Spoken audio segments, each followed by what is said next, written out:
नमस्कार दोस्तों, स्वागत आप सभी के एक बार फिर से देश दुनिया की मुख्य ताजा बड़ी खबरों में। सबसे पहली बड़ी खबर में आपको बताएंगे कि अतीक अहमद के बाद अब मुख्तार अंसारी को कोर्ट ने सुनाई उम्र कैद की सजा, लगाया 1 लाख रुपए का जुर्माना। मुख्तार का परिवार बोला अतीक अहमद की तरह मुख्तार अंसारी की भी हो सकती है हत्या। वहीं आपको बताएंगे दोस्तों कि उत्तराखंड के 3 बड़े मंदिरों ने लागू किया ड्रेस कोड, युवतियों के छोटे कपड़े पहनकर आने पर लगाई रोक। वहीं आपको बताएंगे दोस्तों कि उड़ीसा में हुआ एक हफ्ते में दूसरा रेल हादसा, वारगढ़ में पटरी से उतरी मालगाड़ी, 5 लोगों की जान गई। वहीं आपको बताएंगे दोस्तों कि पहलवानों के विरोध से बीजेपी को चुनाव में होगा भारी नुकसान, एबीपी न्यूज के सर्वे में हुआ खुलासा, भाजपा के फूले हाथ पांव। वहीं आपको बताएंगे दोस्तों कि दिल्ली हाई कोर्ट से मनीष सिसोदिया को झटका, अंतरिम जमानत याचिका कोर्ट ने की खारिज, सिर्फ पत्नी से मिलने की दी इजाजत। वहीं आपको बताएंगे दोस्तों कि बिहार के भागलपुर में पुल गिरने के लिए तेज प्रताप ने बीजेपी को ठहराया जिम्मेदार, कहा हम बनाते हैं और बीजेपी वाले गिराते हैं। तो दोस्तों सभी खबरों को आपको एक एक कर बताने वाले हैं, वीडियो को लाइक कर चैनल को सब्सक्राइब कर दे। इसी बीच पर तो दोस्तों अगली खबर की ओर, तो अतीक अहमद के बाद मुख्तार अंसारी को कोर्ट ने सुनाई उम्र कैद की सजा, लगाया 1 लाख का जुर्माना।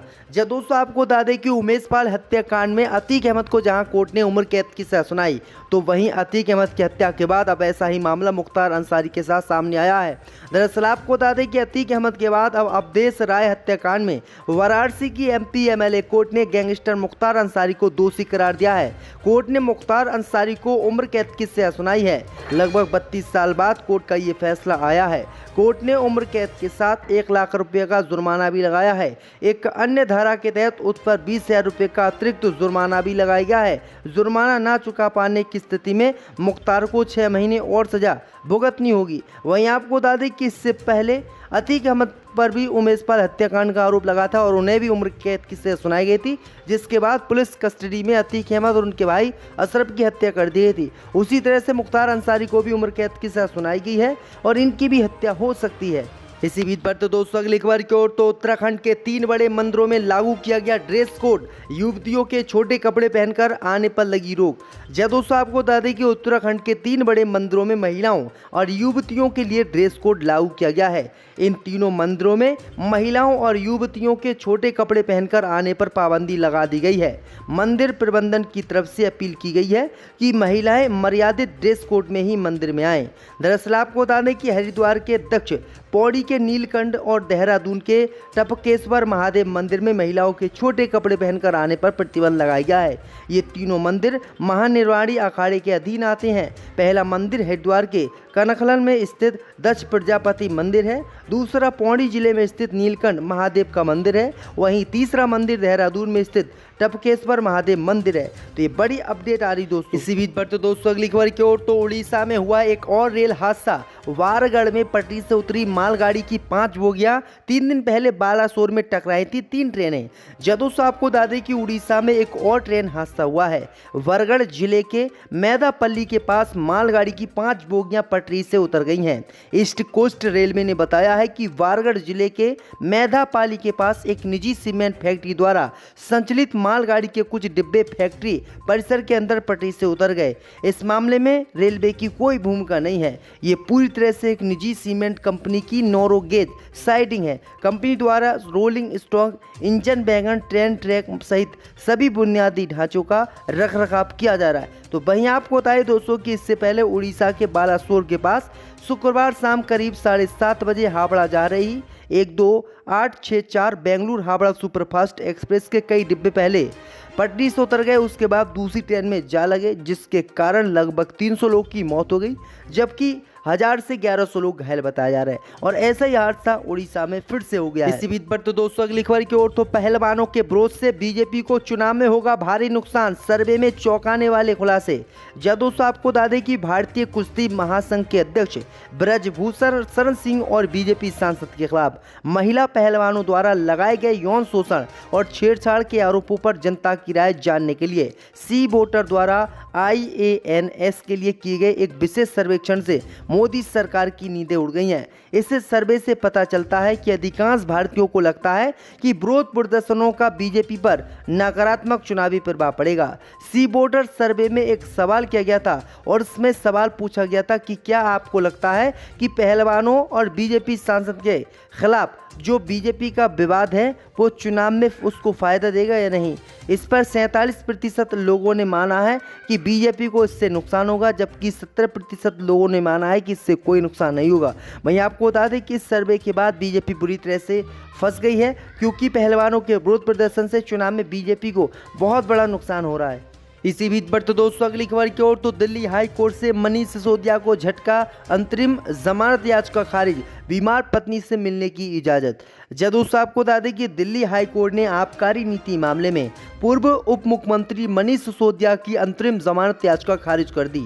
न्यायमूर्ति दिनेश कुमार शर्मा की पीठ ने कहा कि अदालत का याचिकाकर्ता को 6 सप्ताह के लिए अंतरिम जमानत पर रिहा करने के लिए राजी होना कठिन है, क्योंकि उन पर इस मामले में गंभीर आरोप हैं। अदालत ने यह भी कहा कि सिसोदिया सबूतों के साथ छेड़छाड़ कर सकते हैं या गवाहों को प्रभावित कर सकते हैं। हालांकि अदालत ने सिसोदिया को अपनी बीमार पत्नी से मिलने की इजाज़त दे दी है। अदालत ने आरोपी को छूट देते हुए निर्देश दिया कि सिसोदिया को सुबह 10 बजे से शाम 5 बजे के बीच उनकी बीमार पत्नी से मिलने उनके आवास या अस्पताल ले जाया जाए। अदालत ने आगे कहा है कि इसके लिए सिसोदिया की पत्नी की सुविधा के अनुसार किसी भी दिन के लिए अनुमति दी जा सकती है।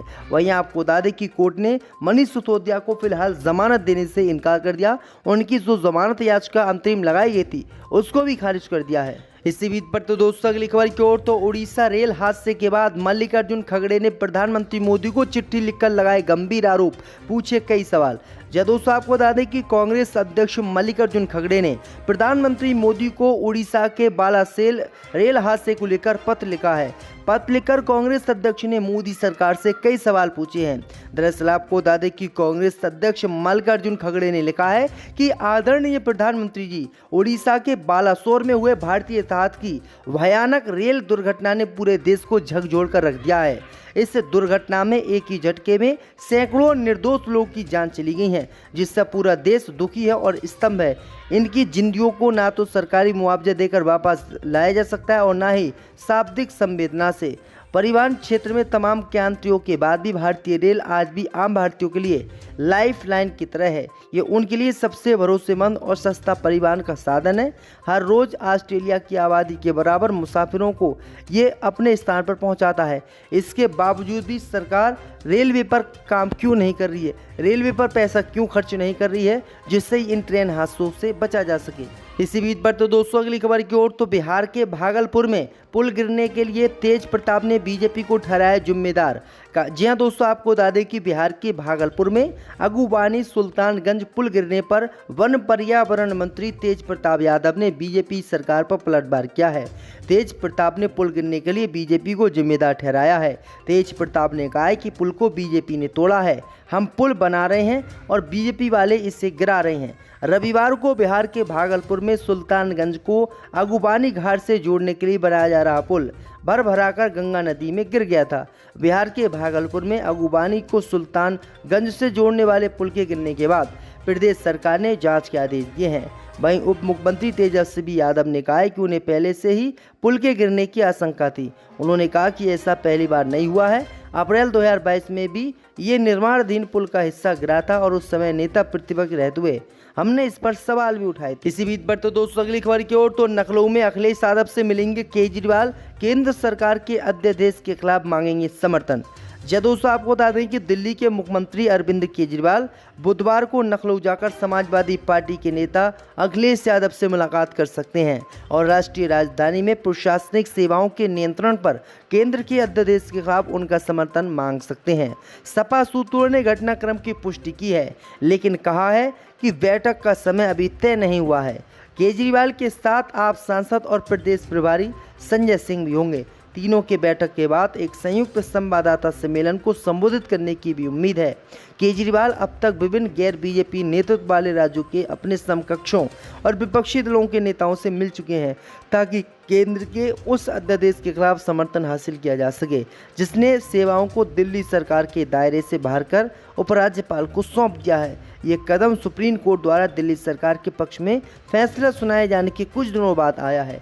अध्यादेश को अब संसद में रखा जाएगा, जहां लोकसभा और राज्यसभा में एनडीए के बहुमत को देखते हुए इसे पारित किया जाना तय है। तो ये बड़ी अपडेट आ रही दोस्तों। उन्होंने ये फोटो लगवा दिया, हो सकता कल को ताजमहल का लगवा दें कि उत्तर प्रदेश की सरकार ने बनाया है इसे, इनका क्या भरोसा।